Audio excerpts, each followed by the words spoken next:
Dhamma Maisvimya Along Mingalabam Mingala Duda Shanima Deadomyana Jayan Liza Zobin Paimanaga Buembari Say Anna Afemia Buddhism Bogoraya say ha and now put in it now put Hajin Kandi Jaya Dajamo Buddhism yet say go Lola de say lum out de say lum call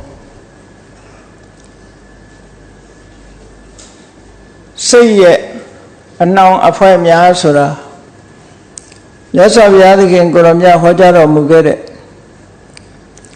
Say don't Winnie Banda Tosura Shiri. Say that though Winnie Banda, say that though say Winnie Banda, now a poemia. Say good no pet her. The second no pet her a yari. Yasa Sidole. Tiniama Yes of Yaga. Young Amu Chini Naya Kodali, Sido Winibanda, say it now Pena look. Tilo Hojaga Pini. Amyabsi Payos and Sevaro Solale, and now Puerive. Payos and now Pueragaro, say net Ayo. Dwe beat hard at the wall, say net Ayo, which he now beat hard at the wall. Eri shuranga nebiro tayosana Takune taku kwekwa madwa Chinaw thare so that David net Tayosin so that Tayosana so that Katao Nyasabya or Akudi Dota Maro Sita Do Winibanda Say ye and now Pamya so biro Purus and Tadwaro Danama, Nation Amia, Pimyare, say a chini rego, Senyan Dona Bido, Didiago, Hora Chipa. Logama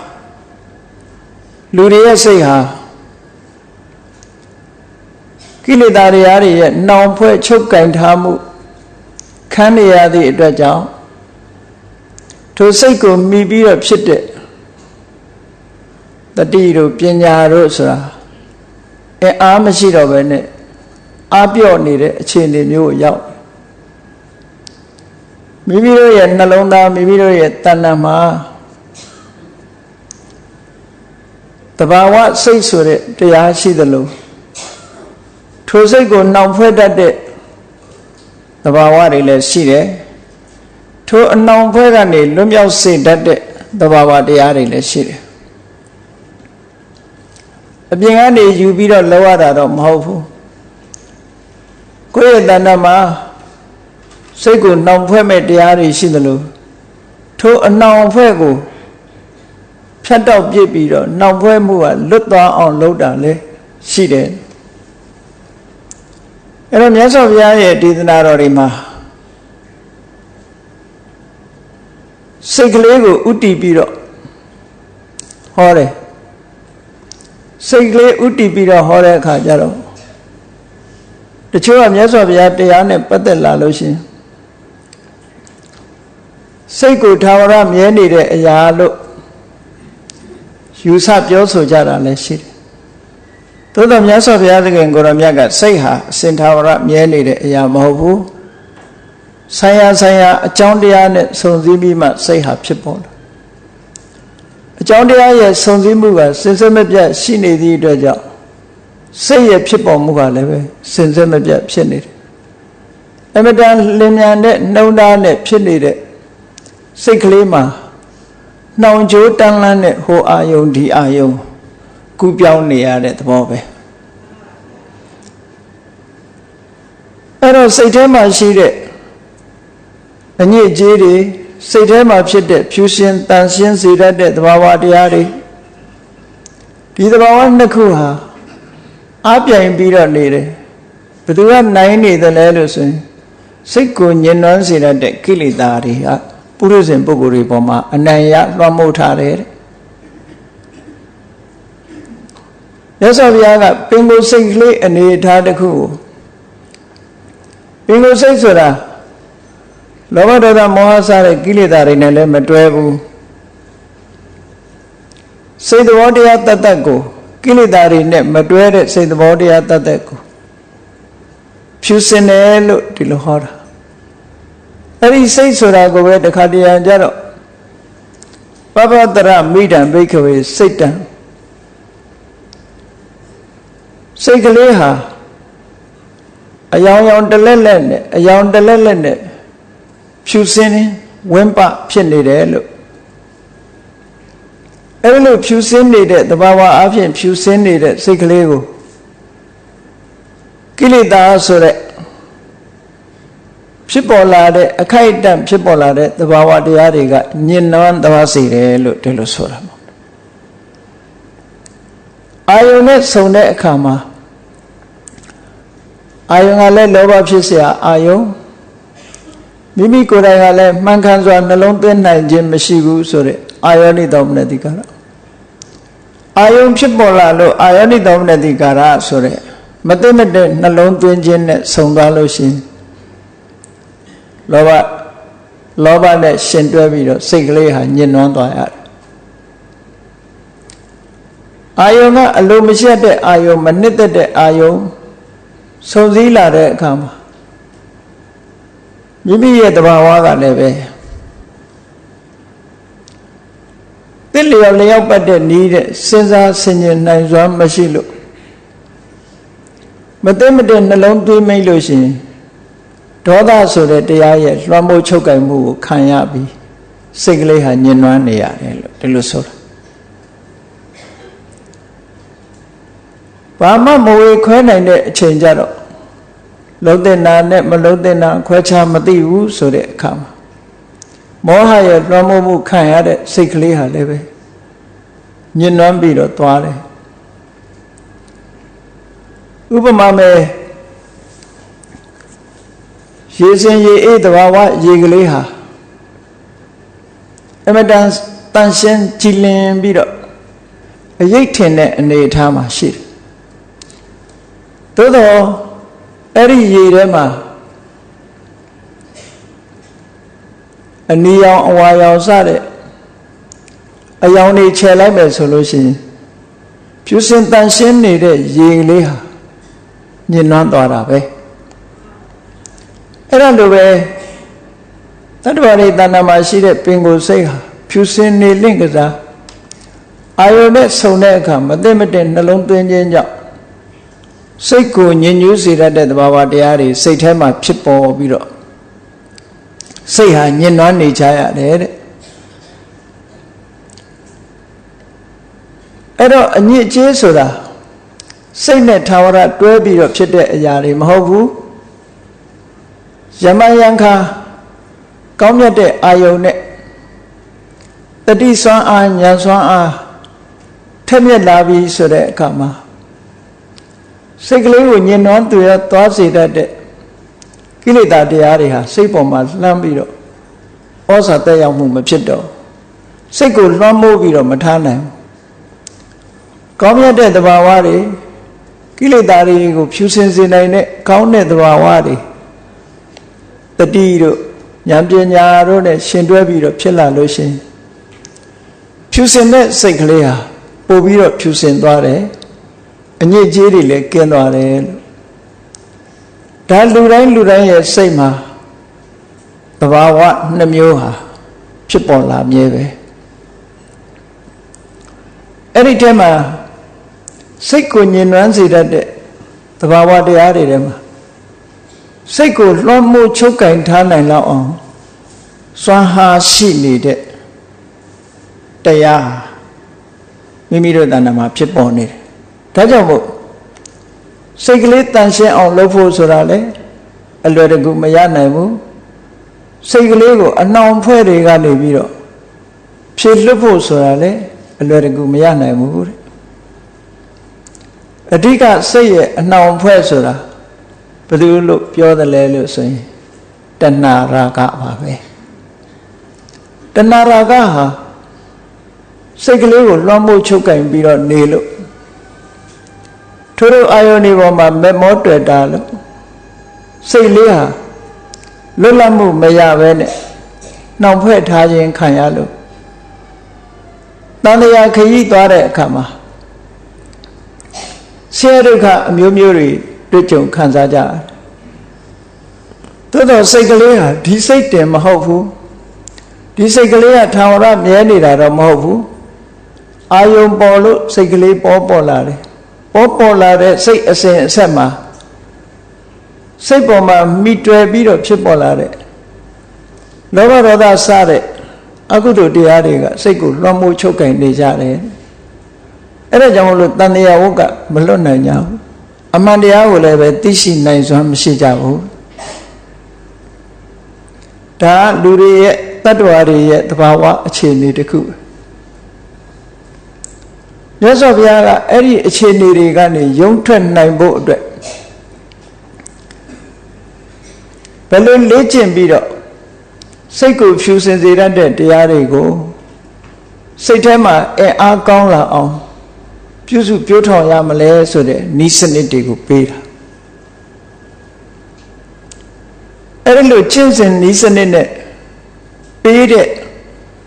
စိတ်ကိုလုံးဝဖြူစင်စေနိုင်တဲ့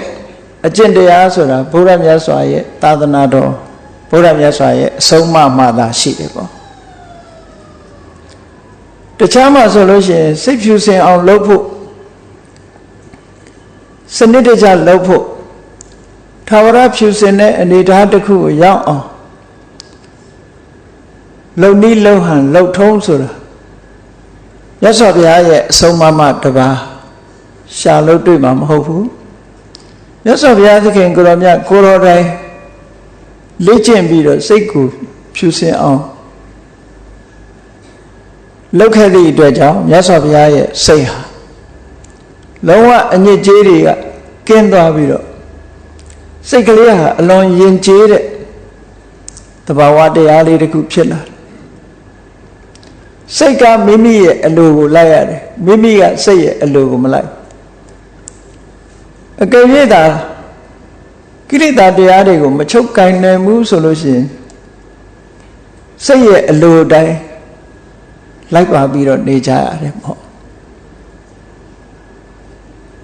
မြန်မာစကားမှာပြောတယ်စိတ်သွားရာကိုပါစိတ်ထဲအကြံရှိရာကောင်းတာလည်းလုပ်တာပဲမကောင်းတာလည်းလုပ်တာစကားတစ်ခုပြောတော့မယ်ဆိုလို့ရှိရင်လည်းစိတ်ထဲမှာစိတ်ကူးတယ်ကြံစီတယ်တွေးတောတယ်အလုပ်တစ်ခုလုပ်တော့မယ်ဆိုလို့ရှိရင်လည်းစိတ်ထဲမှာကြံစီတယ်တွေးတောတယ်စိတ်နဲ့ကြံစီတွေးတောပြီးတော့မှစကားတစ်ခုပြောတယ်အလုပ်တစ်ခုကိုလုပ်တယ်ဘယ်ရာပဲဖြစ်ဖြစ်စိတ်ကနေပြီးတော့ဥဆောင်ပြီးတော့နောက်ဆက်တွဲကိုယ်ရဲ့လှုပ်ရှားမှုတွေနှုတ်ရဲ့လှုပ်ရှားမှုတွေဟာဖြစ်ပေါ်ပြီးတော့နေတာအဲ့တော့တရားဓမ္မကျင့်သုံးလို့စိတ်ရဲ့အနှောင်ဖွဲ့တွေကင်းသွားပြီကင်းအောင်လုပ်နိုင်ပြီအညစ်အကြေးတွေကိုဖြူစင်သွားအောင်တန်ရှင်းပေးနိုင်ပြီဆိုတဲ့စိတ်ကလေးဟာမိမိလိုရာဆန္ဒရှိရာထိုစိတ်ကလေးဟာကမ်းညွတ်လိုက်လို့ရှိရင်မိမိညွတ်စင်တဲ့နေရာမှာစိတ်ကလေးကညွတ်သွားတယ်စိတ်ကိုချုပ်ကင်နိုင်စွမ်းရှိသွားပြီတဏှာထဲမှာနေကြတဲ့ပုထုဇဉ်တွေကစိတ်ကိုချုပ်ကင်နိုင်စွမ်းမရှိဘူးစိတ်ကကိုယ်ကိုလွှမ်းမိုးပြီးတော့နေတယ်ဒါကြောင့်မို့စိတ်ရှိရာစိတ်ထင်ရာလောက်ကြတယ်ပြောကြတယ်ဆိုကြတယ်မကောင်းတဲ့စိတ်လေးကိုချိုးနှိမ်ပြီးတော့ကောင်းတဲ့သဘာဝတရားတွေကိုထူထောင်တဲ့အခါမှာဘာနဲ့ဥပမာပေးထားတယ်လို့ဆိုတယ်စိတ်ကလေးဟာလောဘနဲ့ပေါင်းမယ်ဒေါသနဲ့ပေါင်းမယ်မောဟနဲ့ပေါင်းမယ်မာမနအိတ်တမစ္စရိယတို့နဲ့ပေါင်းပြီးတော့ဖြစ်လာတဲ့စိတ်ဟာဘာနဲ့ဥပမာတူတုံးဆိုတော့မုံရိုးနေတဲ့စင်တကောင်နဲ့သွားတူတယ်ပေါ့မုံရိုးနေတဲ့စင်တကောင်ဟာ လူကိုအန္တရာယ်ပြုတတ်တယ်အလွန်ကြောက်ရတဲ့အခြေအနေတစ်ခုပါအဲ့ဒီမုံယိုးနေတဲ့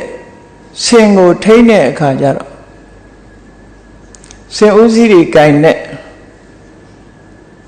ချွန်းနဲ့ထဲရဆင်ကိုထိန်းချုပ်ထားတဲ့ချွန်းကိုအင်ကုသလို့ခေါ်တယ်ပါဠိလိုအဲ့ဒီအင်ကုသဆိုတဲ့အမတမချွန်းထက်တဲ့ဆင်ကိုထိန်းတဲ့လှန်တန်လိုဟာမျိုးနဲ့ဆင့်ရဲ့နရွက်ကိုနရင်းကိုချိတ်ဆွဲပြီးတော့ချုပ်ကင်ထားလိုက်မယ်ဆိုရင်ဆင်ကြီးဟာနာလုံးလို့အော်မြည်ပြီးတော့အမိတ်ပေးတဲ့စကားကိုနောက်ဆုံးမှနားခံရတဲ့အနေအထားမျိုးရှိတယ်အဲ့ဒီအတိုင်းပဲလူတွေရဲ့စိတ်ဆင်ရိုင်းကိုလည်းပဲချွန်းတဲ့ဖွယ်ဖြစ်တဲ့တတိတို့ပညာတို့နဲ့ချုပ်ကင်ထားမချုပ်ကင်ဘူးဆိုလို့ရှိရင်မုံယိုတဲ့ဆင်လိုပဲသူနှစ်သက်ရာရာအာယုန်ဒီပေါ်မှာသွားရောက်ကျက်စားပြီးပြောချင်ရာတွေပြောမယ်လှုပ်ချင်ရာတွေလှုပ်မယ်အဲ့ဒီလိုစိတ်ဟာဆင်ရိုင်းကြီးလို့လွတ်ပြီးတော့မကောင်းတဲ့အမှုတွေကိုပြုလုပ်သွားနိုင်တယ်ပေါ့စိတ်ကလေးကိုဆုံးမဖို့အကြောင်းတစ်ခုခုတော့ရှိလာကြတယ်ရလာကြတယ်အဲ့ဒီရလာတဲ့စိတ်ကိုဆုံးမဖို့အကြောင်းတရားမိမိတို့တဏ္ဍာမှာရလာတာကိုပဲဒါဆင်ကိုထိမ့်ချုပ်တဲ့ချွန်းနဲ့စိတ်ကိုထိမ့်ချုပ်တယ်လို့စာပေကျမ်းမှာအင်ကုတံကတ္တဝါမှန်ကန်တဲ့အတွေးတစ်ခုနဲ့မှန်ကန်တဲ့အမြင်တစ်ခုဟာစိတ်ဆင်ရိုင်းကိုထိမ့်သိမ့်ဖို့ရအတွက်ချွန်းတဲ့ဖွယ်အသုံးချလာတယ်လို့ဒီလိုပြောတာဒီစိတ်ကလေးရဲ့မိမိတို့ရဲ့သဘာဝစိတ်ကလေးကိုချုပ်နှောင်ထားတဲ့အနှောင်အဖွဲ့တွေဆိုတာပုရိသေတ attva တိုင်းမှာရှိနေကြတယ်လူတိုင်းမှာရှိတယ်ဒါတော့ဒီနှောင်ဖွဲ့မှုကအလွန်သိမ်မွေ့တယ်အလွန်သိမ်မွေ့သည့်အတွက်ကြောင့်ကိုနှောင်ဖွဲ့ထားပါလားလို့တောင်မသိဘူးနှောင်ဖွဲ့ထားမှမသိလောက်အောင်သိမ်မွေ့တယ်နုညံ့တယ်အဲ့ဒီအလွန်သိမ်မွေ့နုညံ့လာတဲ့အနှောင်ဖွဲ့တွေကိုဖြတ်တောက်ဖို့လိုအပ်တယ်အဲ့လိုဖြတ်တောက်နိုင်မှစိတ်ရဲ့အနှောင်ဖွဲ့တွေကလွတ်မြောက်လာနိုင်တယ်လို့ဒီလိုဆိုလိုတာကောင်းပြီစိတ်ရဲ့အနှောင်ဖွဲ့တွေနဲ့ပတ်သက်ပြီးတော့ဒီသုတ်တံမှာမြတ်စွာဘုရားက5မျိုးဖော်ပြထားတယ်ဒါကိုစေတသောဝိနိဗ္ဗန္ဒ5မျိုးလို့စိတ်ကိုနှောင်ဖွဲ့ထားတဲ့အရာ5မျိုးလို့ဒီသုတ်တံမှာဒီလိုဟောတယ်အဲ့တော့နှောင်ဖွဲ့ထားတာဟာဘာတွေကစိတ်ကိုနှောင်ဖွဲ့ထားတော့လို့ဆိုတော့နံပါတ်1မြတ်စွာဘုရားကကာမေတုအဝိတရာဂောတဲ့ကာမဂုဏ်အာယုန်တို့ပေါ်မှာတတ်မဲ့မှုမကင်းသေးဘူးတဲ့ဆိုတာကကာမဂုဏ်အာယုန်နဲ့ပတ်သက်ပြီးတော့တဏှာရာဂတွေဖြစ်နေသေးတယ်ဆိုရင်အဲ့ဒီစိတ်ဟာအနှောင်ဖွဲ့ခံနေရပြီပဲကာမဂုဏ်အာယုန်ပေါ်မှာနှစ်သက်တဲ့တဏှာရာဂဆိုတဲ့နှောင်ကြိုးနဲ့ချုပ်နှောင်ထားခြင်းခံနေရလွယ်လွယ်ကူကူနဲ့ဖြတ်လို့မရဘူးကာမေတုအဝိတရာဂောကာမဂုဏ်အာယုန်တို့၌ရာဂမကင်းသေးဘူးလို့ဆိုတဲ့နေရာမှာကာမဆိုတာဘယ်အရာတွေကိုခေါ်တာလဲဘုန်းကြီးတို့တွေရဲ့နေ့စဉ်ဘဝမှာကာမကို2မျိုးမှတ်သားကြရမယ်တစ်မျိုးကဝဋ္ထုကာမနောက်တစ်မျိုးကကိလေသာကာမဝဋ္ထုကာမဆိုတာလိုချင်စရာအာယုန်တွေကိုဝဋ္ထုကာမလို့ခေါ်တယ်ကိလေသာကာမဆိုတာလိုချင်စရာတွေကိုလိုချင်တဲ့တဏှာကိုကိလေသာကာမလို့ခေါ်တယ်အဲ့တော့ကာမလို့ဆိုတဲ့စကားလုံးတွေ့လိုက်တဲ့အခါမှာယမယံခါတစ်မျိုးကိုပဲရည်ညွှန်းတယ်ယမယံခါ2မျိုးလုံးကိုပဲရည်ညွှန်းတယ်အခုဒီနေရာမှာတော့ကာမဆိုတဲ့ အရာအထက်ကရာမှာတော့ဝဋ္ထုကာမကိလေသာကာမနှစ်မျိုးလုံးပြထားတော့လည်းပဲဒီနေရာအဓိကသိရမှာတော့ဝဋ္ထုကာမပဲဘာဖြစ်လို့တော့ဆိုတော့ထိုဝဋ္ထုကာမပေါ်မှာတွေ့တာတဲ့တဏှာကိုသီးသန့်ထုတ်ပြီးဆိုထားတာဖြစ်တော့ကြောင့်ကာမေတုဆိုတာနှစ်သက်စရာကာမဂုဏ်အာယုန်တွေလို့လူချင်းစရာတွေဆိုတာဘာလဲလို့ခြုံငုံပြောတဲ့အခါမျက်စိကမြင်တဲ့အစင်းနှစ်သက်စရာကောင်းတဲ့အစင်းနားကနားထောင်လို့ရတဲ့ตาရတဲ့အတန်မွေးကြိုင်တဲ့အနတ်ကောင်းမြတ်တဲ့အရာသာကောင်းမြတ်တဲ့အထီးတွေ့ရူပယုံတတ္တယုံကဏ္ဍယုံရတ္တယုံဖုထပါယုံဆိုတဲ့ဒီအာယုန်တရားတွေဟာလိုချင်စရာအာယုန်တွေအနေနဲ့ဖြစ်လာအဲ့ဒီလိုချင်စရာအာယုန်တွေပေါ်မှာလိုချင်မှုနဲ့တွေ့တာမှုတတ်မဲ့မှုမကင်းသေးဘူးဆိုလို့ရှိရင်အဲ့ဒီပုဂ္ဂိုလ်ရဲ့စိတ်ဟာချုံနှောင်ထားခံရတဲ့စိတ်ပဲဒါမို့မြတ်စွာဘုရားဒီသုတ္တံမှာကာမေတုအဝိတရာကောကာမဂုဏ်အာယုန်တွေပေါ်မှာတွေ့တာမှုလိုချင်မှုနှစ်သက်မှုဆိုတာမကင်းဘူးတဲ့မကင်းတော့ဘာဖြစ်လာလဲလိုချင်တာကလိုချင်တာတစ်ခုတည်းတင်ရတာမဟုတ်ဘူးရနေလို့ရှိရင်အဝိကတပိပတရထားလို့ရှိရင်တခါတည်းကျေနပ်သွားသလားဆိုမကျေနပ်ဘူးတဏှာရဲ့သဘောကဘယ်တော့မှကျေနပ်တာမရှိဘူးအမြဲတမ်းဖြည့်ဆည်းပေးနေရတယ်ဒီတစ်ခုရပြီးရင်နောက်တစ်ခုလိုးနေဦးမှာပဲဘလောက်ချမ်းသာလိုးနေတာပဲအဲ့ဒါကြောင့်မို့လို့ပိပတဆိုတဲ့စကားလုံးကိုသုံးတာပိပတဆိုတာရေငတ်တယ်တောက်ချင်နေတယ်ဒါကိုဆိုလို့တယ်မွတ်သိပ်တယ်လို့လေဒီလိုသုံးတယ်အဲ့တော့တဏှာဖြစ်လာလို့ရှိရင်တဏှာကကာမဂုဏ်အာယုန်တွေနဲ့ပတ်သက်လာလို့ရှိရင်သူကအမြဲတမ်းစားနေတာပဲအမြဲတမ်းငတ်နေတာလိုချင်နေတာပဲခဏတစ်ပြုတ်လောက်ရနာခြင်းရနာတော့မယ်ပြီးတော့လိုချင်တာပဲဒါကြောင့်မို့လို့ဆန်းငံရိပ်တောက်ထားတဲ့ပုဂ္ဂိုလ်ဟာတောက်လေငတ်မပြေဆိုတာလို့ကာမဂုဏ်အာယုန်တွေပေါ်မှာလိုချင်တဲ့တဏှာရာဂဟာဘလောက်ပဲကာမဂုဏ်အာယုန်တွေနဲ့ပြည့်စုံလိုနေတာကြီးပဲတဲ့အမြဲတမ်းလိုအပ်နေတာကြီးပဲပြေးပြီးတော့တင်းတိမ်သွားတယ်နောက်ထပ်မလိုချင်တော့ဘူးဆိုတာမရှိဘူးပစ္စည်းဥစ္စာရှာတဲ့အခါမှာလဲတော်ပြီဆိုတဲ့အနေအထားမျိုးမရှိဘူးကာမဂုဏ်အာယုန်တွေနှစ်သက်တဲ့နေရာမှာလည်းပဲတော်ပြီဆိုတဲ့အနေအထားကန့်သတ်မရှိဘူး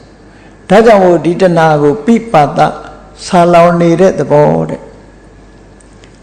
ဆာလောင်နေလို့ကာမဂုဏ်အာယုန်တွေကိုခံစားလိုက်ရတဲ့အခါမှာအတ္တပြေသွားဗလားဆိုမပြေသေးဘူးဘာဖြစ်လဲကာမပရိလာဟပူလောင်စေတယ်တဏှာရာဂသည်စိတ်နှလုံးကိုပူလောင်စေတယ်အလိုမကျတဲ့အခါစိတ်နှလုံးကိုပူပန်စေတာလည်းပဲသူ့ပဲ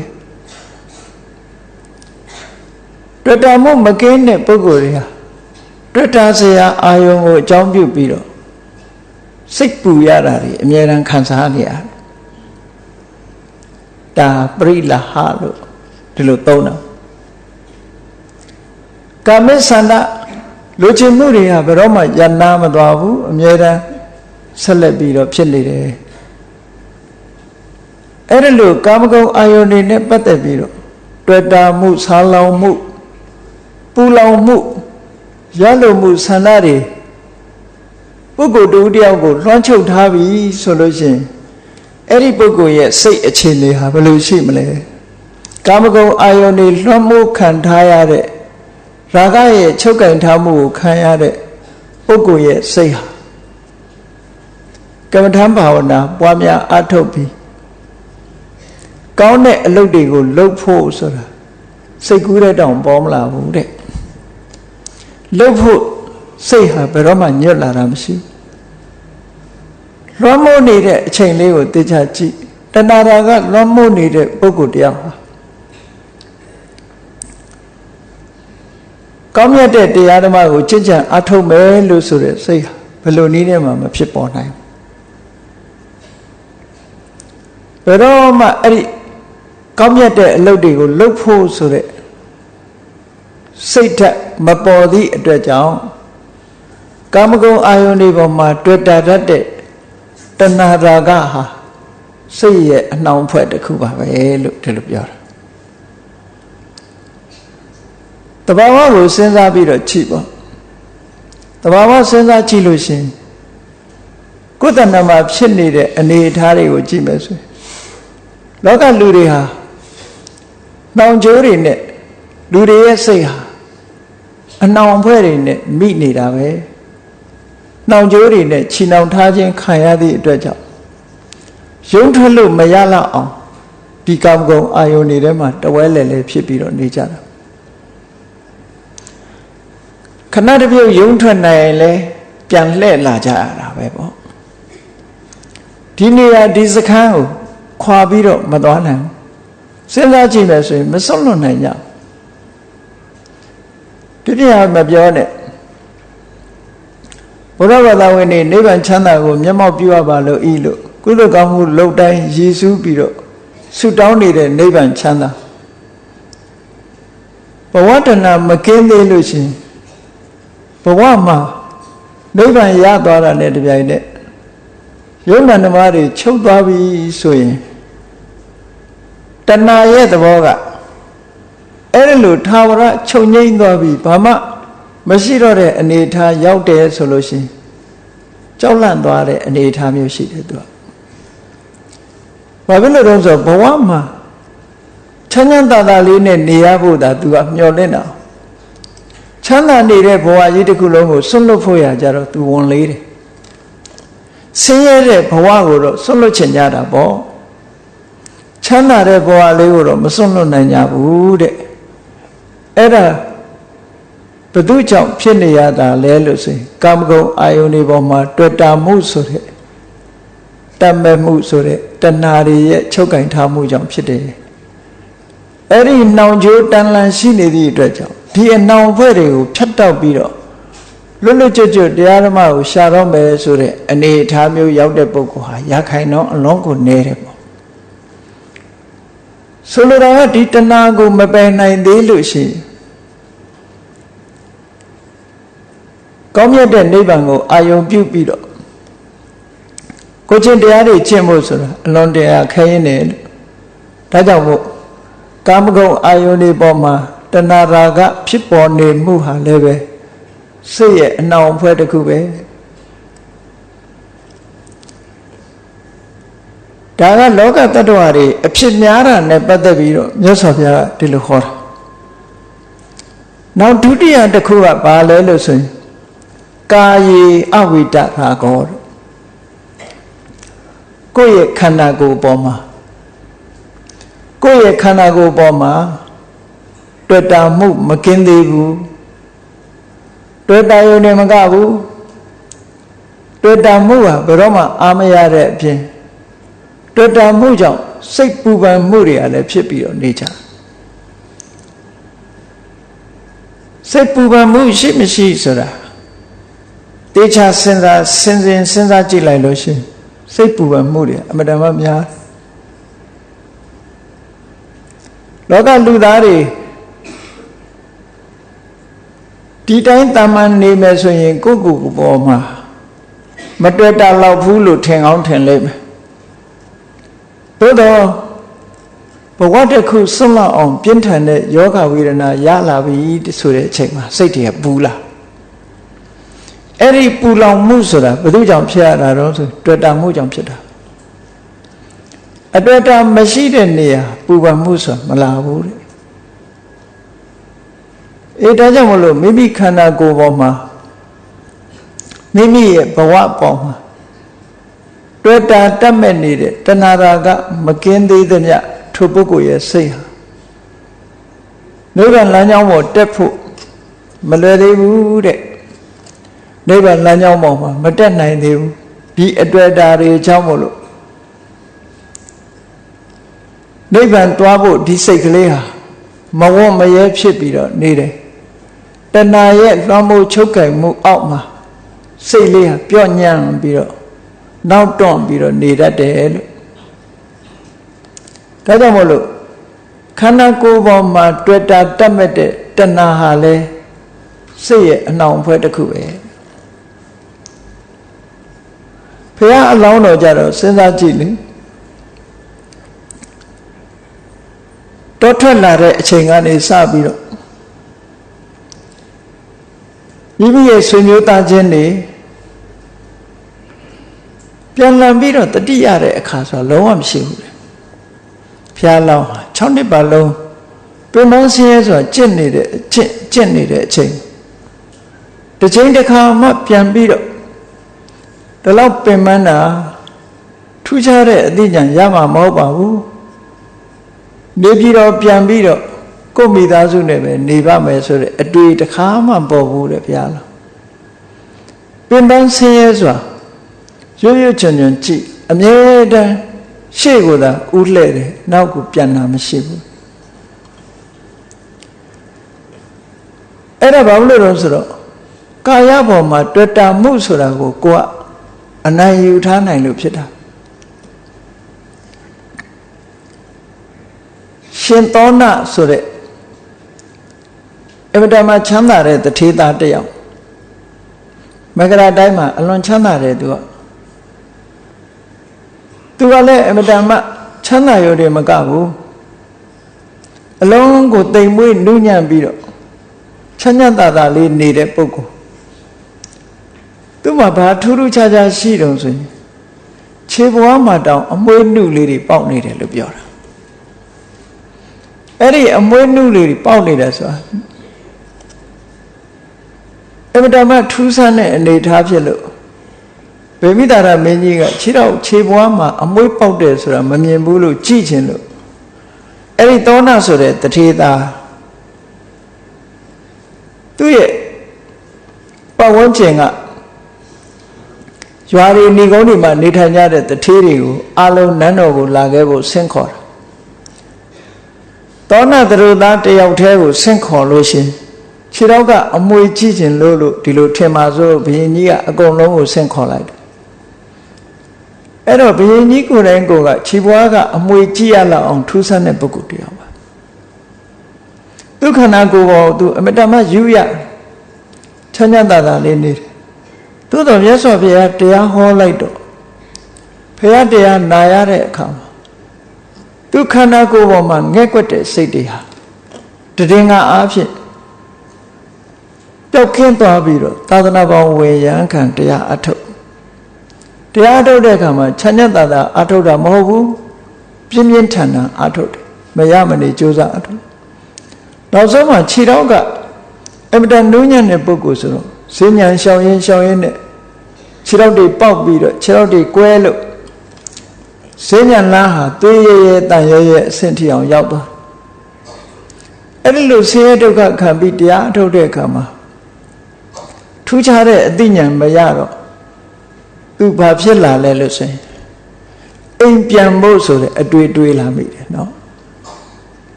အဲ့တော့ဒါဘာကြောင့်လို့ဆိုရင်ကိုယ်ကာယပေါ်မှာတွေ့တာမှုမပြတ်လို့ပဲပေါ့ဘုရားလောင်းတော့ကြတော့အဲ့ဒါလို့အိမ်ပြန်ဖို့ဆိုတာလုံးဝမစင်စားဘူးတဲ့ဟောသောဏတထေသားဖြစ်လာတယ်ရှင်သောဏအိမ်ပြန်ဖို့စဉ်းစားလာတယ်ငါတလုံးကြိုးစားရဲ့အတန်နဲ့မရတာဒီဘဝမှာတရားဓုရမယ်ပုဂ္ဂိုလ်မဟုတ်တော့ဘူးအိမ်ပြန်ပြီးတော့မိသားစုနဲ့ချမ်းသာသာနေပြီးကုသိုလ်ကောင်းမှုလုပ်မယ်ဆိုတဲ့စိတ်ကူးတွေဝင်လာအဲ့ဒီအချိန်မှာမြတ်စွာဘုရားကရုတ်တရက်ကြွလာပြီးတော့သူ့ကိုတရားဟောတာလေဝိရိယနဲ့သမာဓိညှိပြီးတော့တရားအထုတ်ဖို့စောင်းရဲ့ဥပမာပြပြီးမြတ်စွာဘုရားတရားဟောတဲ့အခါမှာစိတ်အခြေအနေတွေဟာပင်ကိုအနေထားရောက်သွားပြီးရှင်သောဏတရားတို့တရားမြတ်ရဟနာပုဂ္ဂိုလ်ဖြစ်သွား ပြောချင်တာကရှင်သောနာတို့လိုပါရမီရင့်တန်တဲ့ပုဂ္ဂိုလ်တောင်မှပဲအခက်အခဲတွေရင်ဆိုင်လာရတဲ့အခါကျတော့နောက်ကျောင်းပြန်ဖို့စိတ်ကူးရတယ်နော်အဲ့ဒါကြောင့်မလို့ကိုယ်ကာယဘောမှာတွေ့တာမှုတဏှာဆိုတာအဝတ္တမကြီးမားတဲ့အနှောင်ဖွဲ့ကြီးတစ်ခုပဲဒီနှောင်ကျိုးကိုမဖြတ်နိုင်သမျှခန္ဓာကိုယ်ကိုငဲ့ကွက်ပြီးတော့နေအောင်ပါပဲခန္ဓာကိုယ်ကိုငဲ့ကွက်ပြီးနေသမျှကာလပတ်လုံးပြင်းပြင်းထန်ထန်အထုံးမှရနိုင်တဲ့တရားသူတရားမြတ်ကိုသူရဖို့မဖြစ်နိုင်ဘူးတရားသူတရားမြတ်ပဲပေါ်မှာတောင်းစိတ်ညစ်မှုမဖြစ်နိုင်အဲ့ဒီမဖြစ်နိုင်တာဘာကြောင့်လဲကာယပေါ်မှာတွေ့တာနေတဲ့တဏှာဆိုတဲ့နှောင်ကြိုးကြောင့်ပဲလို့ဒီလိုဟောတာဗျာဒါကတခုနောက်တတိယမြောက်ကြတော့လူတွေဟာကိုယ်ကာယသာကိုယ်တွေ့တာမဟုတ်ဘူးကိုယ်ဘဝကိုကိုယ်တွေ့တာမဟုတ်ဘူးဗဟိတအပြင်ဘက်ကပစ္စည်းဥစ္စာတွေကိုလည်းတွေ့တာတယ်ပတ်ဝန်းကျင်အခြေအနေတွေကိုလည်းတွေ့တာတယ်မိမိနဲ့ဆက်ဆက်လာတဲ့ပုဂ္ဂိုလ်တွေကိုလည်းတွေ့တာလာတယ်အဲ့ဒါလို့ပြင်ပကမိမိနဲ့ဆက်ဆက်နေတဲ့ပစ္စည်းဝတ္ထုတွေပုဂ္ဂိုလ်တ attva တွေတွေ့တာလာပြီဆိုလို့ရှိရင်လေအဲ့ဒီတွေ့တာမှုလွှမ်းမိုးခံထားရတဲ့ပုဂ္ဂိုလ်ရဲ့စိတ်ဟာဘယ်တော့မှလွတ်လွတ်လပ်လပ်ကမ္မထန်တရားအထုတ်ပြီးအလွတ်ယုံနိုင်စွမ်းမရှိဘူးတဲ့ဒါကြောင့်မို့ပတ်ဝန်းကျင်ကိုတွေ့တာမှုရှိခြင်းဟာလည်းပဲစိတ်ရဲ့အနှောင်ဖွဲ့တစ်ခုပဲအဲ့ဒီအနှောင်ဖွဲ့တွေမဖြတ်နိုင်သေးသမျှကာလပတ်လုံးနိဗ္ဗာန်လမ်းကြောင်းပေါ်တက်ဖို့ဝန်လေးနေအောင်မှာပဲပေါ့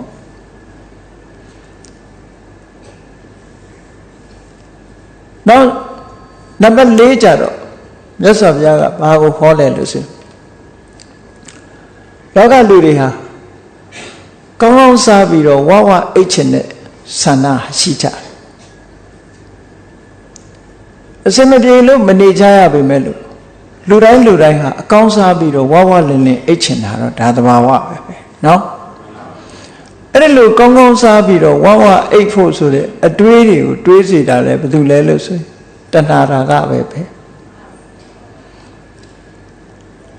ဒီလိုကောင်းကောင်းစားခြင်းနဲ့ဝဝအိတ်ခြင်းနဲ့အိတ်ရတဲ့မှာအိတ်ရတဲ့အရာသာကိုဆွဲမဲ့နေတယ်အိတ်ရတဲ့အရာသာကိုတေယဒုက္ခလို့ခေါ်တယ်ဤဆက်ဆက်အိတ်ရပေါ်မှာလျောက်ဆက်ပြီးတော့နားနေရသလောက်အရသာရှိတာဘယ်ဟာမှမရှိဘူးပတ္တဒုက္ခတဲ့ဟိုဘက်ဆောင်းလိုက်ဒီဘက်ဆောင်းလိုက်ဒီဘက်ဆောင်းတာညောင်းရင်ဟိုဘက်ဆောင်းလိုက်အဲ့ဒါလို့အိတ်နေရတဲ့ချမ်းသာဒုက္ခပေါ်မှာမမောကြလူတွေကလည်းအိတ်ရတဲ့ချမ်းသာဒုက္ခကိုမမောတာတိရစ္ဆာန်တွေလည်းအိတ်ရတဲ့ချမ်းသာဒုက္ခကိုမမောတာခွေးတွေကြည့်ပေါ့နေရာကောင်းကောင်းလေးတွေ့ပြီဆိုရင်ခွေးလေးအိတ်တတ်တယ်သူကပို့ပြီးတော့အိတ်တတ်တဲ့တတ္တဝါတော့မွေတွေငကားတွေပဲမွေငကားဆိုတာအိတ်เสียနေရာရှာပြီးတော့အိတ်နေကြအိတ်ကြီးတဲ့နေရာမှာနော်ထူးချွန်စုရတာတော့ဘုရားလောင်းရွှေခွက်မျောလိုက်တဲ့အခါမှာရှေးဘုရားတွေညှောသွားတဲ့ရွှေခွက်ပေါ်မှာသွားညှိသည့်အတွက်ကြောင့်အတန်ကြားလိုက်လို့နိုးလာတဲ့ကာလနှခါဘုရားတဆူပွင့်မို့ဆိုတာမြေကြီးတယူစနာလောက်တက်လောက်အောင်အချိန်ကြာညောင်းတယ်အဲ့ဒီကြာညောင်းတဲ့အချိန်မှာ तू ကဘာနဲ့ကုံဆုံးစေတာတုံးဆိုအိပ်ပျော်နေခြင်းဖြင့်ကုံဆုံးတာဒါမို့ဒီဝိတုဇာလံကိုသိထားတဲ့ဗမာလူမျိုးတွေကအိတ်ကြီးတဲ့လူကိုကာလနဂါလို့ခေါ်ကြတာပေါ့အဲ့တော့အိပ်ရတဲ့ပုံမှာလဲတွေ့တာတတ်မဲ့တဲ့ပုဂ္ဂိုလ်တွေအများကြီးတွေ့တာမှုရှိတရားထိုင်ရင်လည်းအိတ်တယ်တရားနာရင်လည်းအိတ်တယ်ချို့ကြတော့လဲထိုင်ရင်အိတ်တတ်တဲ့အလေးအကျင့်တွေလည်းရသွားတယ်အဲ့ဒါလို့မေးနေရတဲ့ချမ်းသာဒုက္ခပေါ်မှာအမြဲတမ်းတွေ့တာနေလို့ရှိရင်သူ့စိတ်ကိုချမ်းသာနေရမှုချမ်းသာစားတော့ရမှုကိုတွေ့တာတဲ့တဏှာကသူ့စိတ်ကိုလွှမ်းမိုးချုပ်ကင်ထားတယ်အဲ့ဒါလို့လွှမ်းမိုးချုပ်ကင်ထားသည့်အတွက်ကြောင့် အစာကိုချိုးချမ်းအိတ်အနေကိုချိုးချမ်းဆိုတာမျိုးလုပ်ဖို့အမတန်မှခဲနေ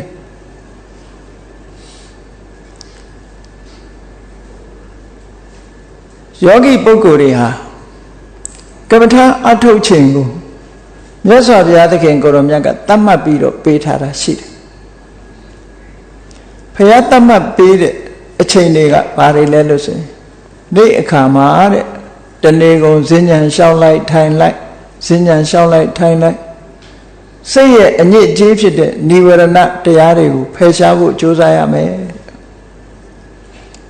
ညအခါရောက်လာတဲ့အခါမှာည12နာရီကိုအတိုင်းတာ12နာရီကို3ပိုင်းပိုင်းလိုက်တယ်ပထမပိုင်းကိုပုရိမယံလို့တော့မပထမယံလို့ခေါ်တယ်နောက်ဆုံးပိုင်းကိုပစ္စည်းမယံလို့ခေါ်တယ်အလယ်ပိုင်းကိုတော့ပစ္စည်းမယံလို့ခေါ်တယ်တရားအထုတ်နေတဲ့ပုဂ္ဂိုလ်တွေဟာပထမယံမှာလည်းဈဉ္ဉံသွားလိုက်ထိုင်လိုက်နဲ့စဉ်ဆက်မပြတ်ကြိုးစားအထောက်ရမယ်မစ္စည်းမယံတန်းကောင်ယံရောက်တဲ့အခါကျတော့ခန္ဓာကိုယ်ရဲ့ပင်ပန်းမှုကိုပန်းဖြေတဲ့အနေနဲ့4နာရီလောက်တော့အိပ်ရတယ်အဲ့ဒီ4နာရီအိပ်ရတယ်ဆိုတဲ့မြတ်စွာဘုရားရဲ့အပ္ပန္နကသုတ်မှာဟောထားတဲ့ဒီစကားကိုနာယူရတဲ့အခါကျတော့လူတယောက်ဆိုတာကျမ်းမာဖို့အတွက်ဒီနေ့မှာ7နာရီအိပ်ရမယ်ဆိုတာခေါင်းထဲဆွဲထားတဲ့နိုင်ငံသားတွေတွန့်သွား4နာရီအိပ်ရင်သူတို့ဒုက္ခရောက်မယ်မလုံလောက်ဘူးပေါ့ကျမ်းမာရေးအတွက်မလုံလောက်ဘူးလို့ဒီလိုယူဆကြသို့တော့နောက်ပိုင်းရောက်တဲ့အခါတရားအရှိန်တက်ပြီးတော့တမာရိစွမ်းအားတွေရလာတဲ့အခါကျတော့7နာရီမအိပ်ဖဲနဲ့4နာရီလောက်အိပ်ရုံနဲ့လုံလောက်တယ်သို့မဟုတ်နည်းနည်းလေးမှမအိပ်ဖဲနဲ့တမာရိစွမ်းအားတွေအရှင်ယူပြီးတရားအထုတ်နေလဲကျမ်းမာရေးအတွက်ဘာမှမဖြစ်ဘူးဆိုတာကိုသူတို့သိလာရှင်သာရိပုတ္တရာမထေရမြတ်တို့ဆိုတာနှစ်ပေါင်းအတော်ကြာအောင်မအိပ်ဖဲနဲ့တရားအထုတ်ခဲ့တာယန္နာဖြစ်ပြီးတဲ့နောက်မှာလည်းပဲနှစ်ပေါင်းအတော်ကြာအောင်အိပ်ဆက်ခြင်းမပြုကြဘာဖြစ်လို့ငယ်ငယ်တော့စဉ်းစားတယ်ရှင်သာရိပုတ္တရာနှစ်30ကျော်လေးမအိပ်ဘူးဆိုတော့ဘယ်လိုများနေပါလိမ့်မလဲလို့စဉ်းစားမိတယ်အိတ်ထားတဲ့ကောင်းတဲ့ဖလားသမဘတ်တို့និရောဓသမဘတ်တို့ဝင်စားပြီးတော့နေတဲ့အခါအိတ်เสียလုံမလို့တော့တာကိုအိတ်နေတာတောင်မှပဲလူတွေကတောင်တွေးမြောက်တွေးရုံနဲ့မကဘူးအိမ်မက်ထဲမဲ့နိုင်မဲဟာဆိုတဲ့အိမ်မက်ဆိုးတွေမဲ့ရင်အမလေးလှုပ်ရှားရသေးတယ်နော်ပြေးရလွှားရပင်မရအော်ရဟေးရတချို့ပုဂ္ဂိုလ်တွေဆိုအိတ်ရနေလန့်အော်ရောင်နာတို့ဒီလိုရှိတာအဲ့တော့ကမ္မဋ္ဌာန်းတရားအထုတ်လို့တမပန်းဝင်စားပြီးတော့အမတန်တည်ငြိမ်တဲ့အနေနဲ့နေတဲ့အခါမှာအိမ်မက်ဆိုးဆိုတာလည်းမက်တာမှမဟုတ်ပဲစိတ်နှလုံးအေးချမ်းပြီးတော့နေနိုင်တဲ့အနေထားရှိတော့ဘယ်နှစ်မအိပ်ရဘာမှမဖြစ်အဲ့လိုတမာတိရလာလို့ရှင်မအိပ်ဖဲနဲ့နေနိုင်တဲ့အနေထားတွေဟာဒီကနေ့ခေတ်မှာလည်းပဲတချို့ပုဂ္ဂိုလ်တွေရရှိခံစားကြရတယ်ပေါ့လောကလူများစုကတော့တဲ့သည်ဖြစ်စေမတဲ့သည်ဖြစ်စေကြိုက်တဲ့စားစာဝအောင်စားပြီးဝအောင်အိတ်ချင်တဲ့လူကများတယ်အဲ့ဒါလို့ဝအောင်စားဝအောင်အိတ်ချင်တဲ့ပုံမှာတွေ့တာနေတဲ့တဏှာရာဂကိုလည်းမြတ်စွာဘုရားကစိတ်ရဲ့အနှောင်ဖွဲ့တစ်ခုလို့ဒီလိုသတ်မှတ်တယ်အဲ့ဒီပုဂ္ဂိုလ်ရဲ့စိတ်ဟာဘယ်တော့မှကမ္မထာဘာဝနာပွားများအထုတ်ဖို့နိဗ္ဗာန်ကိုမျက်မှောက်ပြုဖို့ဆိုတာစိတ်ထဲမှာညွတ်လာတာမရှိဘူးတဲ့ကြိုးစားအထုတ်ဖို့စိတ်ကူးတောင်မရဘူးလို့ဒီလိုပြောနောက်ဆုံးတစ်ခုကြတော့ဘာလဲလို့ဆိုရင်နံပါတ်5ကသီလစောင့်တည်တာပဲဖြစ်စေသာသနာပေါင်းဝင်ပြီးတော့ယဟန်ခန္ဓာပဲဖြစ်စေမြတ်သောအကျင့်ကိုကျင့်တဲ့အခါမှာမြတ်သောအကျင့်ကျင့်ရင် ဘာမျောလင့်ချက်ထားတော့ဆိုအခုလိုမြတ်သောအကျင့်ကိုကျင့်ခြင်းဖြင့်ရရှိလာတဲ့ကုသိုလ်ကြောင့်နောက်ဘဝမှာတကူကြီးတဲ့နတ်မင်းပြမမင်းဖြစ်ရပါလို့ဤလို့ဖြစ်ချင်တဲ့ဆန္ဒအဲ့ဒီဆန္ဒဟာလည်းပဲတရားထုတရားမြတ်ရဖို့အတွက်အနှောင်အဖွဲ့ပဲဖြစ်တယ်တဲ့တရားထုတရားမြတ်မရနိုင်ဘူးတဲ့အဲ့တော့တရားထုတ်တယ်ဆိုတဲ့နေရာမှာလည်းပဲနောက်ဘဝကောင်းစားဖို့တရားထုတ်တာလည်းရှိသေးတာဟောအဲ့ဒါလို့အထုတ်တဲ့ပုဂ္ဂိုလ်တွေရဲ့စိတ်ဟာနိဗ္ဗာန်ကိုအာရုံပြုနိုင်မှာမဟုတ်ဘူးနိဗ္ဗာန်နဲ့ဝေးတယ်ဘဝချမ်းသာတစ်ခုကိုတောင်းတပြီးတော့လုပ်တာဖြစ်တယ်ပေါ့နတ်ဘုံတဘုံပြမဘုံတဘုံကိုရည်စူးပြီးတော့တရားအထုတ်ပြီးတရားနှလုံးသွင်းပြီးဒီကောင်းမှုကြောင့်နောက်ဘဝမှာတကိုးကြီးတဲ့နတ်ပြမဖြစ်ရပါလို့ဤတို့စိတ်ထဲကဥတီချက်ထားပြီးတော့အာထုတ်တဲ့ပုဂ္ဂိုလ်ဟာလည်းပဲတရားတို့တရားမြတ်ရဖို့အတွက်စိတ်ဘယ်နည်းနဲ့မှမညွတ်နိုင်ဘူးသူတို့စိတ်တွေဟာအနှောင်ဖွဲ့ခံထားရတဲ့စိတ်တွေပဲလို့စေတောဝိနိဗ္ဗာန်တုတ်မှာမြတ်စွာဘုရားဒီလိုဟောထားတာနော်အဲ့တော့ဒီတုတ်တံမှာဟောထားတာဟာကြည့်လိုက်မယ်ဆိုလို့ရှိရင်ကာမေတုအဝိတရာကောကာမဂုဏ်အာယုန်ဒီပေါ်မှာတွေ့တာမှုမကင်မှုတွေ့တာတယ်ကာယေအဝိတရာကောကိုယ်ခန္ဓာကိုယ်ပေါ်မှာတွေ့တာမှုမကင်မဲ့တွေ့တာတတ်မဲ့မှုရှိတယ်ရူပေအဝိတရာကောပြင်ပဗေဒအာယုန်ဒီပေါ်မှာတွေ့တာမှုမကင်ဘူးဆိုရင်ပြင်ပဗေဒအာယုန်ဒီပေါ်မှာတွေ့တာနေတယ်ကြိုက်တဲ့အစားအစာတွေကိုဝမ်းပိုက်ပြည့်အောင်စားပြီးတော့အိပ်ရတဲ့အရသာကိုခံစားမှုကိုမလွတ်နိုင်တဲ့ပုဂ္ဂိုလ်ဟာလည်းပဲတဏှာရာဂပဲညတ်သောအကျင့်ကိုကျင့်ခြင်းဖြင့်နောက်ဘဝမှာနတ်မင်းပြမမင်းဖြစ်ချင်တဲ့ဆန္ဒဟာလေဒီနေရာမှာဖြစ်လို့တဲ့တဏှာအတွေ့အတာတစ်ခုပဲအဲ့တော့ဒီသုတ်တံမှာမြတ်စွာဘုရားကတတ္တဝါတွေမှာအဖြစ်များတတ်တဲ့တဏှာရာဂရဲ့တွေ့တာမှုသဘောထားတွေနဲ့၅မျိုးခွဲပြီးတော့စေတသောဝိနိဗ္ဗာန်စိတ်ရဲ့အနှောင်ဖွဲ့များလို့ဒီလိုဟောခဲ့တာဖြစ်တယ်ပေါ့အဲ့တော့ဒီစိတ်ရဲ့အနှောင်ဖွဲ့တွေဟာတေချာစဉ်းစားကြည့်လို့ရှိရင်တစ်ခုမဟုတ်တစ်ခုတတ္တဝါတွေမှာရှိတယ်ဆိုပါစို့တပည့်တော်တို့ကတော့တရားအထုတ်ပြီးရင်နိဗ္ဗာန်ချမ်းသာကိုမျက်မှောက်ပြုရပါလို့ဤဘယ်နဲ့ဘယ်ပြမမမဖြစ်ချင်ပါဘူးဆိုတဲ့ပုံကိုယ်လည်းရှိတာပဲပေါ့အဲ့ဒီနှောင်ကြိုးတော့မရှိဘူးသို့တော့အစားကောင်းကောင်းလေးစားပြီးတော့အပန်းဖြေအိတ်ချင်တဲ့ပုံကိုယ်တွေကြတော့အိတ်ဆက်မှုကိုမစွန့်လွတ်နိုင်ဘူးစားသုံးမှုနဲ့အိပ်စက်မှုကိုအရေးပေးပြီးဆောင်ရွက်နေကြတယ်ဆိုလို့ရှိရင်တော့တဏှာရာဂအဲ့ဒီကိစ္စအတွက်မကင်းမဲ့ဖြစ်တယ်ပေါ့နောက်တစ်ခါကိုယ်နဲ့ကိုယ်ပတ်ဝန်းကျင်ပေါ်မှာတွေ့တာတယ်နောက်ကာမဂုဏ်အာယုန်တွေပေါ်မှာတွေ့တာတယ်ဆိုလို့ရှိရင်လေနောက်ဖွဲ့ခံထားရတဲ့စိတ်တွေပဲပေါ့အဲ့တော့အများဖြင့်တတ္တလောကကြီးတစ်ခုလုံးကိုခြုံပြီးတော့ကြည့်လိုက်မယ်ဆိုလို့ရှိရင်ဒီအနေထားတွေဟာထင်ထင်ရှားရှားပေါ်လာတာပဲအဲ့တော့စိတ်ရဲ့အနှောင်ဖွဲ့လို့မြတ်စွာဘုရားကစေတသောဝိနိဗ္ဗာန်လို့ဟောတာဟာတွေ့တာမှုတတ်မဲ့မှုလိုချင်မှုဆိုတဲ့တဏှာရာဂကိုဥတည်ပြီးတော့ဟောထားတာလို့သစ္စာလေးပါးကိုဟောတဲ့အခါမှာလည်းပဲတဏှာကိုဒုက္ခသမုဒယလို့ပဲဟောခဲ့တာပဲပရိစ္ဆေသမုပ္ပါမှာလည်းပဲဝေဒနာပစ္စယတဏှာလို့ဆိုလူတွေဟာစိတ်ရဲ့ခံစားမှုပေါ်မှာတွေ့တာမှုကြီးတာကိုမြတ်စွာဘုရားအကြောင်းပြုပြီးဝေဒနာပစ္စယတဏှာလို့ဒီလိုဟောခဲ့တယ်ဒီတဏှာဟာတတ္တဝါတွေပေါ်မှာအကုန်လုံးချုပ်ကင်ထားတာချုပ်ကင်ထားသည့်အတွက်ကြောင့်ဒီတဏှာကိုဖယ်ရှားနိုင်အောင်ကြိုးစားကြတာတရားအထုတ်တယ်ဆိုတာတဏှာတွေ့တာမှုတွေလျှော့ချဖို့ကြိုးစားအထုတ်ရတာ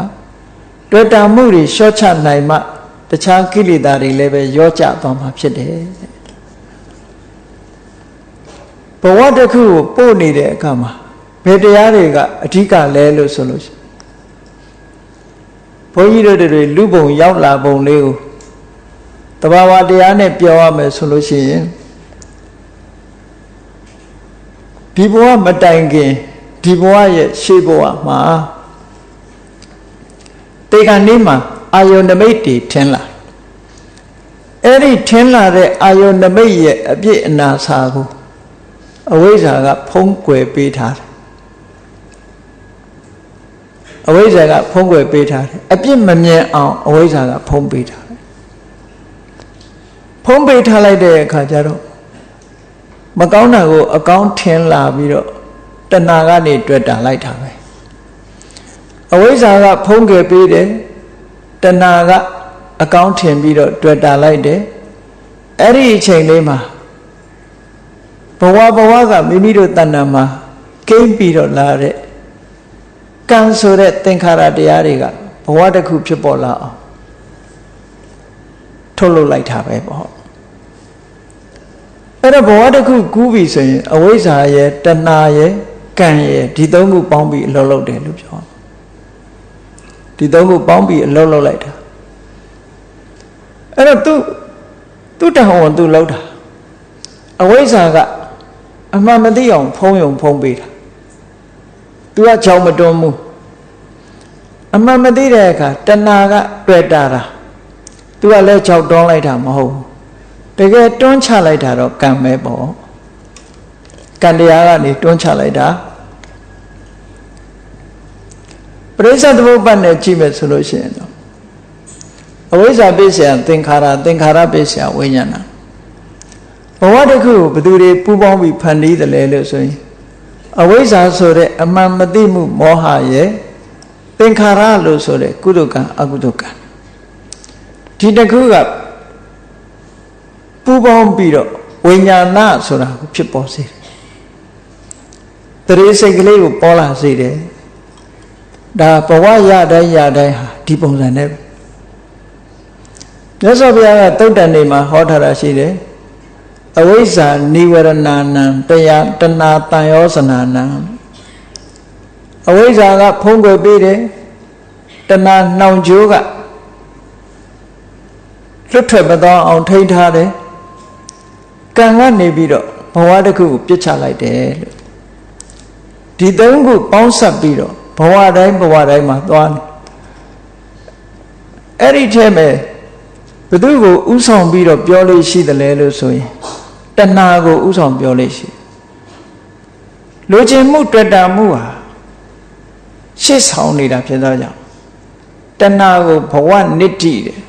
ဘဝတစ်ခုဆွဲဆောင်သွားတတ်တဲ့သဘောတရားလို့ဒီလိုဟောတာဘဝကိုတွေ့တာမှုလေးကြောင့်မို့လို့ကံကတွေ့တာမှုပေါ်ရောက်သွားအောင်တွန်းပေးလိုက်တာလေတဏှာကုန်သွားပြီဆိုလို့ရှိရင်တော့အခုလိုကံတွေကလည်းတွန်းပေးနိုင်စွမ်းမရှိတော့ဘူးပေါ့ဝတ်သုံးပါပြောတဲ့အခါမှာလည်းပဲကိလေသာဝကမ္မဝဝိပါကဝကိလေသာဝဆိုတာအဝိဇ္ဇာတို့တဏှာတို့ကိလေသာဝ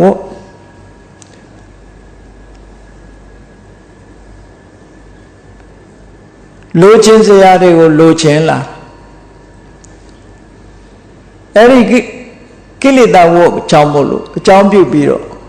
ကမ္မဝဆိုတဲ့ကောင်းမကောင်းပြုလုပ်မှုတွေပေါ်လာကောင်းမကောင်းပြုလုပ်မှုကနေပြီးတော့အကျိုးဆက်တွေပေါ်လာတယ်ဝိပါကဝအဲ့ဒါလို့ဝတ်သုံးပါးတဲ့ကထွက်ပြီးမသွားနိုင်အောင်တလဲလဲပြီးတော့နေတာအဓိကဘသူရဲ့လက်ချက်လဲလို့ဆိုလို့ရှိရင်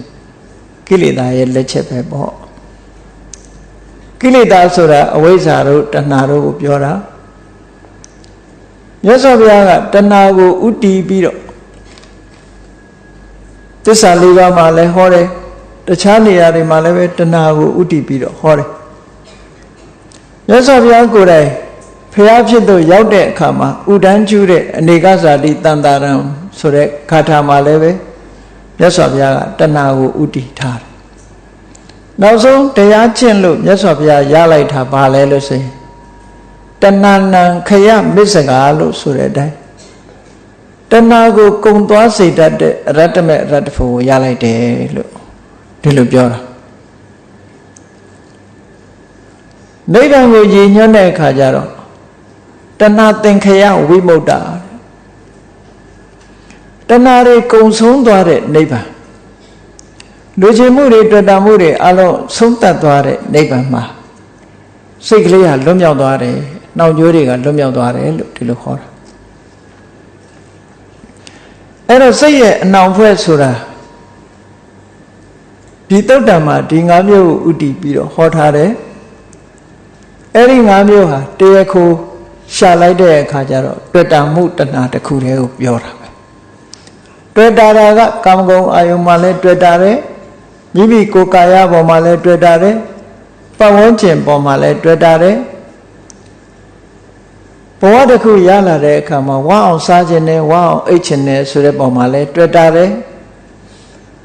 နောက်ဘဝဒီတဲ့ကောင်းတဲ့အခြေအနေကိုရခြင်းနဲ့ဆိုတာလည်းပဲတွေ့တာတယ်ပေါ့။အဲ့ဒီတွေ့တာမှု၅မျိုးကိုပဲစေတသောဝိနိဗ္ဗာန်စိတ်ရဲ့အနှောင်အဖွဲ့တွေလို့ဒါတွေနဲ့နှောင်ဖွဲ့ထားခြင်းခံရတဲ့ပုဂ္ဂိုလ်ဟာနိဗ္ဗာန်လမ်းကိုဖြောင်းဖြောင်းတန်းတန်းမသွားနိုင်ဘူးတဲ့။ဒါဖြင့်ဒီစေတသောဝိနိဗ္ဗာန်စိတ်ရဲ့နှောင်အဖွဲ့တွေကိုဘာနဲ့ဖယ်ရှားမလဲလို့အင်္ဂုတ္တရနိကေမှာလာတဲ့တုတ်တံမြတ်စွာဘုရားဘာနဲ့ဖယ်ရှားမလဲလို့ဆိုတဲ့အခါမှာတတိပဋ္ဌာန်တရား၄ပါးကိုကျင့်ကြံကြိုးကိုအထောက်ခြင်းဖြင့်ဖယ်ရှားရမယ်။တတိပဋ္ဌာန်ဆိုတာတတိတစ်ခုတည်းပြောတာမဟုတ်ဘူးတတိကိုခေါင်းတက်ပြီးတော့ပြောပေမဲ့လို့အလုံးလုံးတဲ့အခါမှာတတိလည်းပါတယ်ဝိရိယလည်းပါတယ်သမာဓိလည်းပါတယ်ပညာလည်းပါတယ်မဂ္ဂင်၈ပါးနဲ့ပြောမယ်ဆိုရင်တမ္မာဒိဋ္ဌိတမ္မာသင်္ကပ္ပတမ္မာဝါယာမတမ္မာတတိတမ္မာသမာဓိဆိုတဲ့ဒီမဂ္ဂင်၅ပါးအလုံးလုံးပြီးတော့မှခုနနှောင်ကြိုးတွေဖြေဖို့ရအတွက်တတိပဋ္ဌာန်ကျင့်စဉ်ကိုကျင့်ရမယ်တဲ့အဲ့ဒါဟာတခုတည်းသောလမ်းပဲလို့မြတ်စွာဘုရားဟောကြားတဲ့တရားတွေဟာနိစနစ်တွေအကုန်လုံးပေးထားပြီးသားပြည့်ပြည့်စုံစုံကျင့်ကြံကြိုးကုပ်အထောက်မှုတွေပါအကုန်ပေးထားပြီးသားတတိပဋ္ဌာန်တရား၄ပါးကိုမိမိတဏ္ဍာမှာဖြစ်ပွားစေလို့ဆိုတဲ့အခါတတိတစ်ခုတည်းဖြစ်ပွားစေတာမဟုတ်ဘူးကြည့်လေအာယုန်အနေနဲ့တော့မြတ်စွာဘုရားက၄မျိုးပေးထားတယ်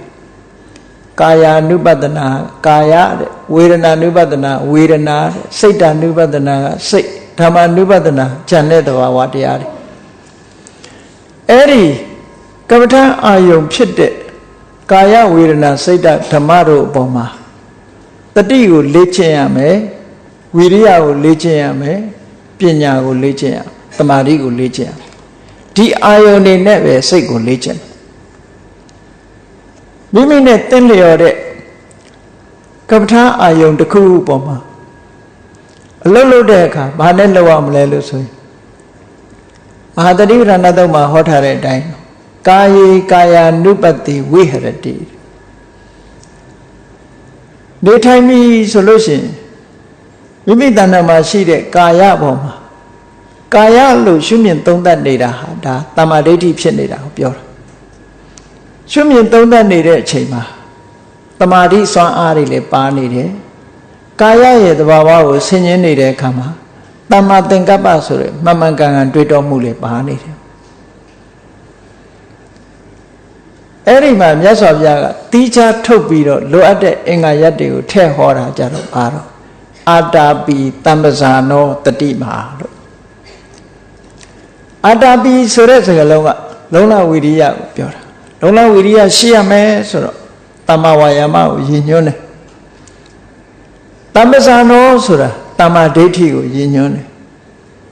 တတိမာဆိုတာတမ္မာတတိကိုရည်ညွှန်းတယ်ကမ္မထာအထုတ်ပြီဆိုလို့ရှိရင်ဒီသဘာဝတရားတွေမပါဘဲနဲ့အထုတ်လို့မရဘူး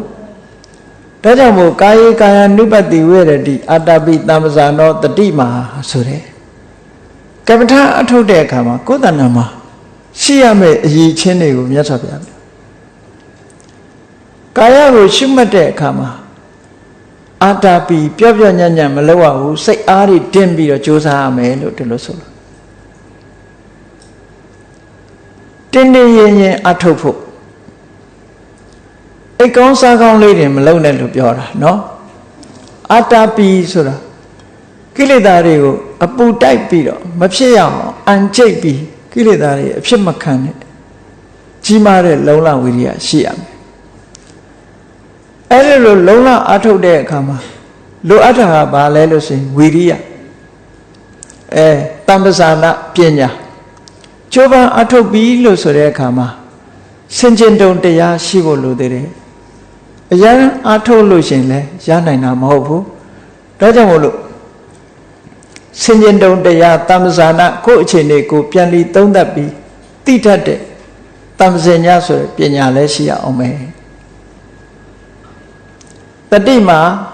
ကာယနဲ့စိတ်ကိုအမြဲတမ်းစုံစည်းပေးထားတဲ့တတိတရားလည်းရှိရမယ်လို့တိုက်ရိုက်ဖွင့်ထုတ်ပြီးတော့ဟောတဲ့တရားဝိရိယရဲ့ပညာရဲ့တတိရဲ့အဲ့ဒီသုံးခုကိုမြတ်စွာဘုရားကဘိုင်နှိမ့်နဲ့ပေါ့အမည်နာမနဲ့ထုတ်ဖော်ဟောပြီးတော့ကာယ ानु ပတ္တိဆိုတဲ့ထဲမှာကြတော့သမ္မာသင်္ကပ္ပတို့သမ္မာတတိတို့ဒီတိုင်းထည့်ထားလိုက်တာနော်အဲ့တော့တတိပဋ္ဌာန်တရားအထုတ်တယ်ဆိုတဲ့နေရာမှာတတိတစ်ခုတည်းမဟုတ်ဘူးတတိဖြစ်မှပညာကဖြစ်တာမို့တတိကိုဥတည်ချက်ထားပြီးတော့လုပ်တာအဲ့ဒီတတိဖြစ်အောင်ဝိရိယမဆိုင်ရင်လည်းမဖြစ်ဘူးဒါကြောင့်မို့ဝိရိယဆိုင်ဖို့လို့တတိအမြဲတမ်းအာယုန်နဲ့စိတ်နဲ့ကပ်နေဖို့ကာယဝေဒနာစိတ်ဓမ္မလို့ဆိုတဲ့ဒီအာယုန်လေးမျိုးပေါ်မှာစိတ်ကိုအခြေပြုပြီးတော့ခုနကအနှောင်ဖွဲ့တွေမှန်သမျှကိုဖြုတ်ပယ်ပြရမယ်တဲ့အနှောင်ဖွဲ့တွေကကျွတ်လွတ်တဲ့နိစ္စနဲ့ဒီတစ်ခုပဲဒါကြောင့်မို့မြတ်စွာဘုရားဧကာယနောအယံဘိက္ခွေမေခောဆိုပြီးတော့ဟောခဲ့တာဒီလမ်းကြောင်းကပဲသွားစိတ်ရဲ့အနှောင်ဖွဲ့တွေကိုဖြည့်ရှင်းပြစ်ခြင်းနဲ့ဖြတ်တောက်ပြစ်ခြင်းနဲ့ဆိုလို့ရှိရင်တတိပဋ္ဌာန်တရား၄ပါးမှာတတိကိုစိုက်လောဘဝိရိယတို့စင်ကြယ်တုံတရားတို့သမာဓိစွမ်းအားတို့ဒါတွေနဲ့ကြိုးစားမှသာလဲဒီအနှောင်ဖွဲ့တွေကလွတ်မြောက်နိုင်တယ်လို့မြတ်စွာဘုရားကစေတသောဝိနိဗ္ဗာန်တုတ်အင်္ဂုတ္တပါဠိတော်မှာတိုက်ရိုက်ဟောထားတာရှိတယ်တနေ့တုန်းကစကိုင်းခဏရောက်တဲ့အချိန်မှာနိုင်ငံသားတယောက်ရောက်လာတယ်နိုင်ငံသားတယောက်ရောက်လာသူကထိုင်ဝမ်ကလာတဲ့တရုတ်တယောက်ပဲတရားထုတ်ချင်တယ်လာပြီးတော့မေးတာသူကစူးစမ်းလာတယ်ဗမာပြည်မှာတရားရိပ်တာတွေအကြောင်းစူးစမ်းလာဘယ်တရားကသူ့အတွက်တင့်တော်မလဲလို့မေးတာဘယ်တရားကတင့်တော်တယ်ဆိုတာငါကဘယ်လိုလုပ်ပြောရမလဲလို့မင်းလျှောက်ပြီးတော့မြည်ကြည့်ပေါ့ကွာလို့ဘာဖြစ်လို့လဲဆိုတော့ကပ္ပဋ္ဌာန်းအယုံဆိုတာတယောက်နဲ့တယောက်မတူဘူးလေအကြိုက်ချင်းမတူတရားဓမ္မတွေဟာမှန်ကန်တဲ့နည်းနဲ့ပြတာအကြည့်ပဲဆရာတော်ကြီးတွေဟောကြားသွားတာဟာစာရဲပေတဲ့ကအတိုင်းပဲဟောတာအဲ့ဒီစာရဲပေတဲ့ကအတိုင်းစနစ်တကျလုပ်ဖို့တော့လိုတာပေါ့ဇွဲရှိရှိလုပ်ဖို့တော့လိုတာပေါ့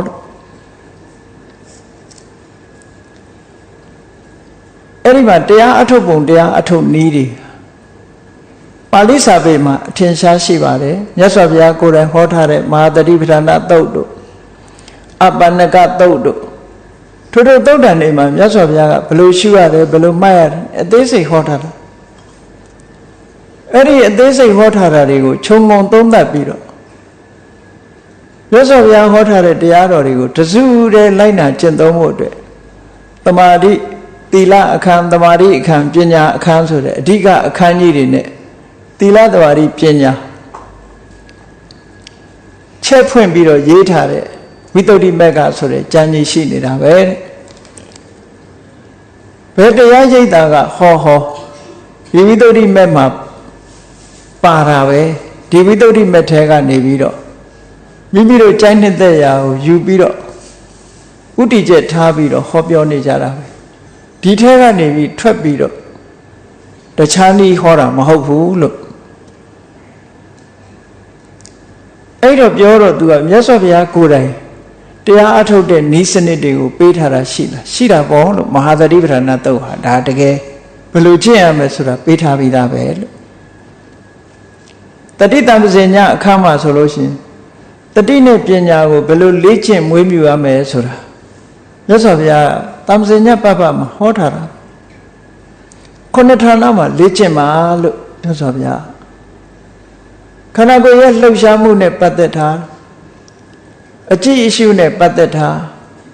အဝတ်အစားပြင်ဆင်ဝတ်ထာနဲ့ပတ်သက်တာလက်ကွေးလက်ဆန့်ခြေကွေးခြေဆန့်နဲ့ပတ်သက်တာစားတာတောက်တာနဲ့ပတ်သက်တာတွန်းလက်ဝင်တာနဲ့ပတ်သက်တာနောက်တော့စကားပြောတာတိတ်တိတ်နေတာနဲ့ပတ်သက်တာဆိုခုနှစ်ဌာနဘယ်တရားမှတတိမလို့စိနဲ့ဘယ်နေရာမှဆင်ခြင်တုံတရားမလို့စိနဲ့ဒါဘာလို့တာတော့ဆိုတတိတံစင်ညာကိုလေ့ကျင့်ပေးတာပဲသူကမေးတယ်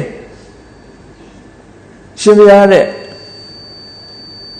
မြင်ရင်မြင်တယ်လို့မှတ်ရတယ်သွားရင်သွားတယ်လို့မှတ်ရတယ်အဲ့ဒီဟာအမှန်ပဲလားတဲ့ဒါမြတ်စွာဘုရားကိုယ်တိုင်ကမဟာသတိပဋ္ဌာန်သုတ်မှာဟောထားတာရှိတာပဲလို့ကိစ္ဆံတော်ဝါကိစ္ဆာမိတိပသနာတိသွားနေရင်သွားနေတယ်လို့သိရမယ်ဆိုတာမြတ်စွာဘုရားဟောထားတာရှိတာပေါ့လို့ဒါကတော့တတိကိုလေ့ကျင့်ပေးတာပဲပညာနဲ့တတိကိုလေ့ကျင့်ပေးဒီပညာတို့တတိတို့ကအားပြော့နေသေးရင်တရားတို့တရားမြတ်ရဖို့ဆိုတာပဲရှိမလဲဒါတွေကိုရင့်တန်လာအောင်အားရှိလာအောင်အာယုံပေါ်မှာလေ့ကျင့်ပေးတာဒါတရားအထုတ်တယ်လို့ပြောတာနောက်တော့သူသဘောကျပြီးတော့ရိတ်တာတစ်ခုသွားပြီးတရားအထုတ်ဖို့စိတ်ဆုံးပြတ်ပြီးပြန်သွားလေအခုဘယ်ရောက်နေတယ်တော့မသိဘူးအဲ့ဒါလို့မြတ်စွာဘုရားသခင်ကိုရောမြတ်တိတိကျကျတရားအထုတ်ပုံအထုတ်နည်းတွေပါဠိတော်တွေမှာလည်းတိုက်ရိုက်ပြထားတာရှိတယ်အပ္ပနကသုတ်မှာဆိုရင်ခုနကပြောခဲ့တဲ့အတိုင်းနေ့ခါမှာတဲ့ဇဉ္ဉံသွားလိုက်ထိုင်လိုက်ဇဉ္ဉံသွားရင်ထိုင်ခြင်းဖြင့်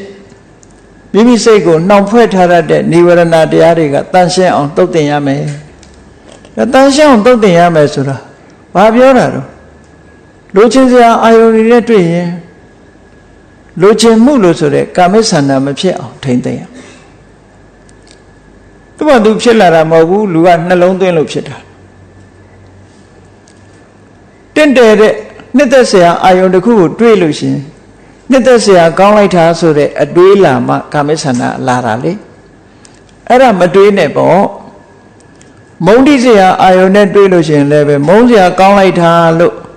တွေးလိုက်တဲ့အခါမှာပြပါဒဆိုတာလာတာပဲအဲ့တော့ဒီအတွေးတွေမတွေးပဲနဲ့သဘာဝတရားစစ်စစ်ကိုသာတွေးတော့ဆင်ခြင်ပြီးတော့